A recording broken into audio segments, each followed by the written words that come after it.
নিয়মিত ব্যবহৃত হয় ভারতের এমন ৫২টি ওষুধ অত্যন্ত নিম্নমানের, তাই দেশটির central drug standard control organisation সতর্কতা জারি করেছে। কারণ প্যারাসিটামল সহ অন্তত ৫০টি ওষুধের মান নিয়ে সংশয় দেখা দিয়েছে।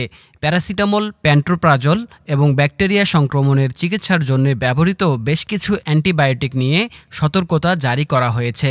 ওষুধগুলোর মধ্যে ২২টি ভারতের হিমাচল প্রদেশ রাজ্যে তৈরি করা হয় বলে জানিয়েছে সিডিএসিও।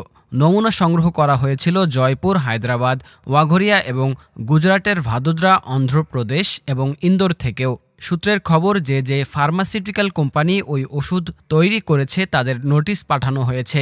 একই সাথে যে ওষুধগুলোর গুণগত মান নিয়ে প্রশ্ন উঠেছে তা বাজারে ছড়িয়ে থাকলে তা দ্রুত তুলে নেওয়ার নির্দেশ দেওয়া হয়েছে। ২০ জুন একটি সতর্কতা জারি করে central drugs standard control organisation.